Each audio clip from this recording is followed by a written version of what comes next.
আসসালামু আলাইকুম। আমি শিরিন শিলা ঢাকা থেকে বলছি। কাছে এবং দূরে, দেশ এবং দেশের বাইরে যে যেখান থেকে আমার ভিডিওটি দেখতেছেন, আশা করছি আল্লাহর রহমতে সবাই ভালো আছেন। আমরাও আলহামদুলিল্লাহ ভালো আছি। তো আপনাদের ভাইয়া বলতেছিল অনেক দিন ধরেই সবজি খিচুড়ি তার নাকি খেতে ইচ্ছে করতেছে। তো আজকে আপনাদের ভাইয়ের ছুটির দিন, তাই ভাবলাম যে আজকে সবজি খিচুড়িটাই রান্না করি। তো আজকে আমি সবজি খিচুড়ি রান্না করব।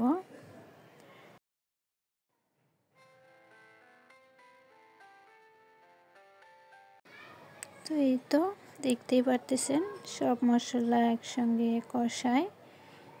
এর মধ্যে আমি কিছু সবজি নিয়েছি, বাসায় যে সবজিটা ছিল সেটাই নিয়েছি। এখানে আলু নিয়েছি, গাজর নিয়েছি, টমেটো নিয়েছি, ফুলকপি নিয়েছি আর বেগুন নিয়েছি। তো এটা দিয়ে আজকে মূলত খিচুড়িটা রান্না করব। তো এই তো সবজিগুলো আমি একটু কষাবো, একটু ভালো করে কষিয়ে নিয়ে এর মধ্যে আমি চাউল আর ডাউল অ্যাড করব।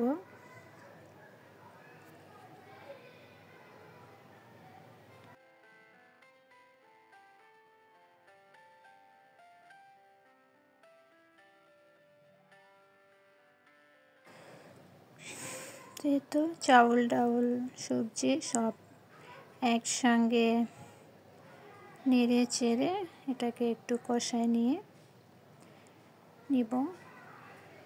এই তো এভাবেই আমি মূলত সবজি খিচুড়ি এভাবেই রান্না করি। তো এই তো এখন এর মধ্যে পানি দিব। পানি দিয়ে যতটুকু পানি লাগে পরিমাণ মতো পানি দিয়ে এটাকে আমি রান্না করব। তো এই তো পানি দিয়ে দিয়েছি।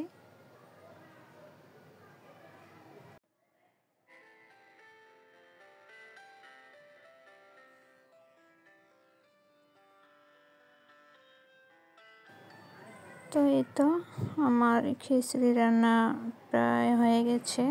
তো খিচুড়ির সঙ্গে ভাবলাম যে বেগুন ভাজি, আপনাদের ভাইয়ের অনেক পছন্দ, তো বেগুন ভাজবো। তো এখানে বেগুন নিয়েছি।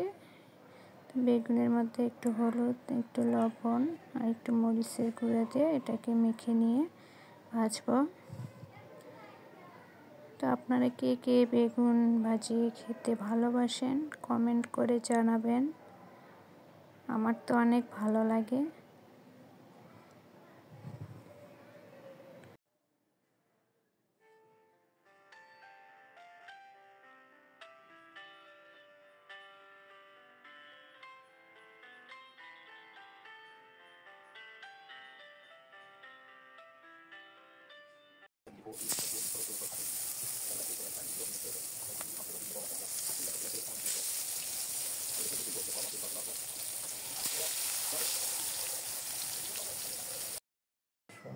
তো এই তো আমার খিচুড়ি হয়ে গেছে।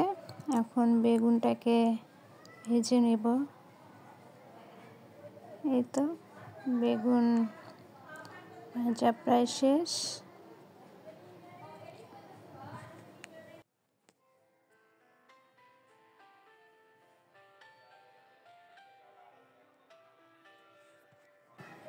এই তো আমার রান্না শেষ। তো আজকের রেসিপি কেমন হয়েছে সবাই কমেন্ট করে জানাবেন। আর ভিডিওটি যদি ভালো লেগে থাকে তাহলে প্লিজ ভিডিওতে একটি লাইক দিতে ভুলবেন না।